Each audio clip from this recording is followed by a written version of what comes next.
जिसको लोग खेजड़ी कहते हैं,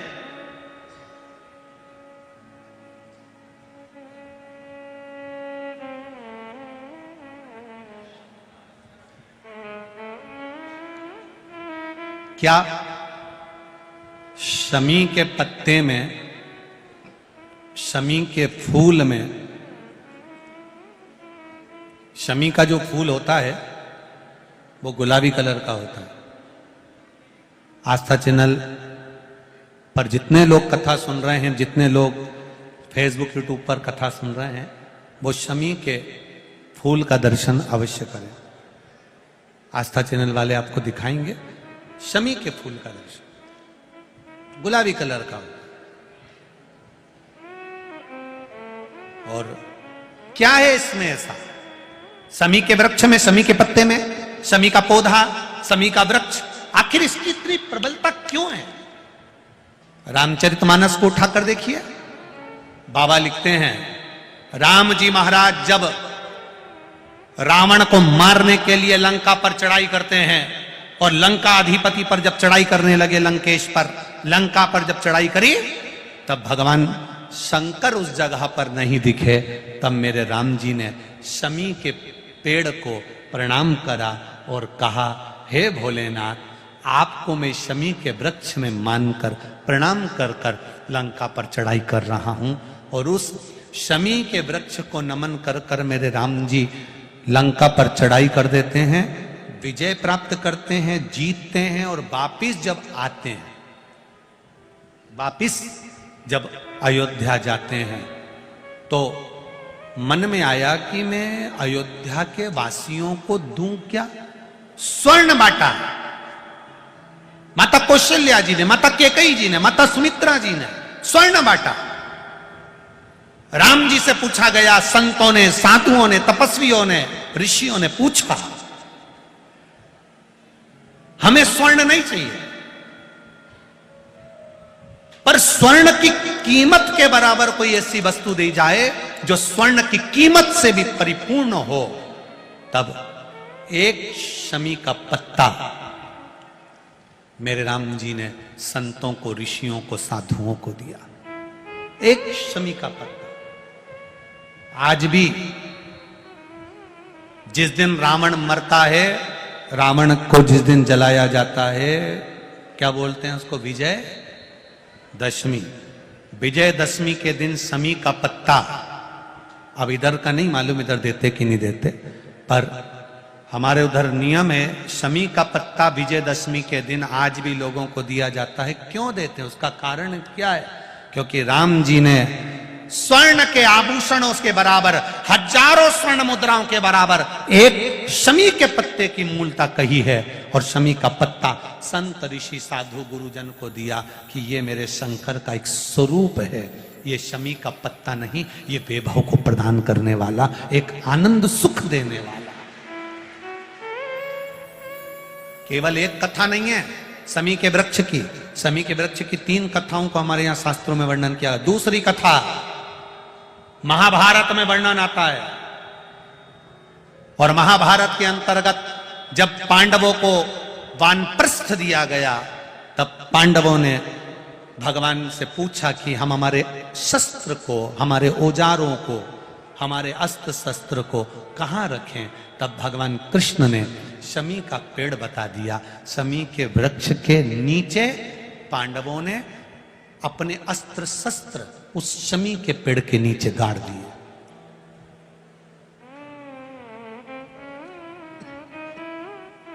शमी के वृक्ष के नीचे अस्त्र शस्त्र को गाड़ा गया। जब वानप्रस्थ पूरा हो गया, पांडव वापिस आए, शमी के पेड़ के नीचे खोदा गया, और खोदने के बाद अस्त्र शस्त्र निकाले गए। और अस्त्र शस्त्र निकालकर, अस्त्र शस्त्र निकालने के बाद पुनः भगवान कृष्ण ने पांडवों को दिए। पांडवों ने उन अस्त्र शस्त्र की पूजन शमी के वृक्ष के नीचे करी। तो भगवान कृष्ण ने कह दिया, आज आपने पूजन करी है, विजयदशमी का जो दिन होगा, लोग अपने घरों में शस्त्र की पूजन करेंगे, शमी के पत्ती का स्मरण करेंगे, उसके घर में कभी संपदा की कमी नहीं होगी और वीरता का आनंद होगा। वो शमी पत्ते, क्या है ऐसा शमी पत्ते में, शमी के पुष्प में? तीसरा वर्णन आया। एक बार महर्षि वरतंतु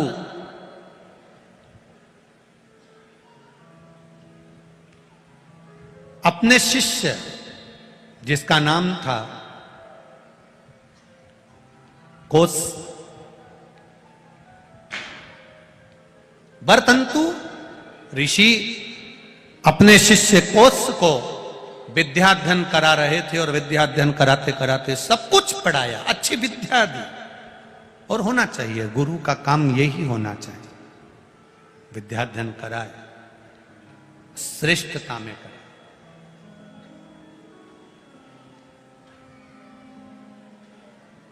श्रेष्ठता। अब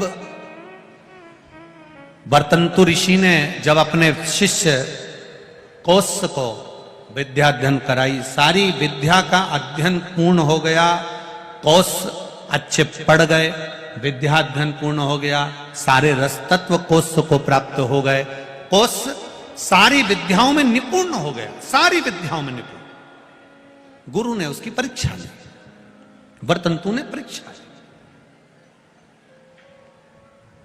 सब में कोस पास हो गया, सब में पास, सब में उत्तीर्ण।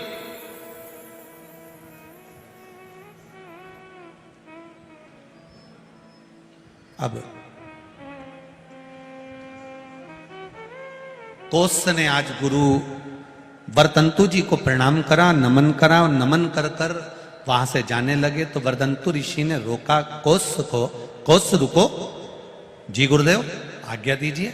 गुरु जी ने आज्ञा दी कि एक काम करो, तुमने विद्या अध्ययन करी है पर हमको विद्या अध्ययन करने की भेंट नहीं दी है। गुरु जी आप आज्ञा करो, मैं आपको क्या भेंट दे दूं? आप आज्ञा तो करो, मैं आपको दूं क्या? क्या प्रदान करूं मैं आपको, आप बोलिए। गुरु जी ने कहा 14 करोड़ सोने की मुद्रा। वरतंतु जी कहते हैं कि मैंने जो तुम्हें पढ़ाया, विद्या अध्ययन कराया, उसके लिए 14 करोड़ स्वर्ण मुद्रा मुझे लाकर दीजिए। कोस की आंख में से आंसू बहने लगे। गुरुवर, मैं एक साधारण सा ब्राह्मण का बालक हूं, साधारण सा ब्राह्मण का बालक हूं और 14 करोड़ सोने की मुद्रा में विद्या अध्ययन करने के लिए, या मैंने जो पढ़ाई करी या विद्या अध्ययन करी उसके लिए मैं 14 करोड़ सोने की मुद्रा कहां से दे सकता हूं? कैसे दे सकता हूं? नहीं नहीं नहीं, तुमने पढ़ाई करी है तो तुम्हें 14 करोड़ सोने की मुद्रा मुझे गुरु दक्षिणा में देना पड़ेगी। 14 करोड़ सोने की मुद्रा मुझे ला कर दो। कोस की आंख में जल भरा हुआ था, मैं ब्राह्मण का बालक हूं, कहां से ला कर दूंगा साहब, कैसे ला कर दूंगा मैं, कैसे लाऊं, कहां से लाऊं? कोस आंख में आंसू भरकर रोते रोते राजा रघु के पास चले। राजा रघु, जिनसे रघुवंश बना था, जिससे रघुकुल की रीत रखाई थी, उस राजा रघु के पास में कोस ब्राह्मण पहुंच गया। कोस की आंख में आंसू भरे हुए हैं, आंखों में जल भरा हुआ है। एक शमी की पत्ती, एक शमी के पुष्प का महत्व क्या होता है उसको जरा अच्छे से समझना।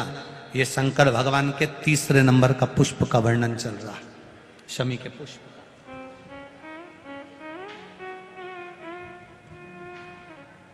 पहला वाला कौन सा था? पारिजात, दूसरा कनेर। आज कौन सा चल रहा है? शमी।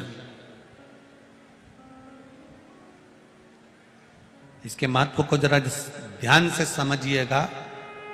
यहां तक शमी के फूल का महत्व कहा गया है, कोई 24 घंटे भी अगर मदिरा में डूबा रहता है, नशे में डूबा रहता है, चाहे वो मदिरा का नशा हो, चाहे वो किसी चीज का भी नशा हो, उस तक के लिए शमी का पुष्प बड़ा कारगर बन जाता है। शिव जी को बस कहां चढ़ाना है और उसका प्रयोग कैसे करना है, वहां तक लाभ कर जाता है हमारा। कितना भी मदिरा में डूबा व्यक्ति, वहां तक के लिए ये शमी का पुष्प और शमी की पत्ती कारगर। वैभव के लिए तो है, संपदा के लिए तो है, धन के लिए तो है, पर शमी की पत्ती की महत्वता और पुष्प की महत्वता कोई साधारण नहीं है। कोस रो रहा। वर्तंतु ने कहा, वर्तंतु ऋषि बोले 14 करोड़ सोने की मुद्रा मुझे चाहिए, और रोता रोता वो ब्राह्मण का बालक कोस, मैं ब्राह्मण, मैं ये 14 करोड़ स्वर्ण मुद्रा कहां से लेकर आऊंगा। राजा रघु के पास पहुंच गए। राजा रघु अपने आनंद के साथ, रघु करते क्या थे? शिव जी की आराधना, शंकर का भजन, शंकर के गुणगान। इसलिए रघुकुल में सूर्य की आराधना और शिव की आराधना दोनों होते आई है, दोनों होते कर रहे हैं शिव आराधना।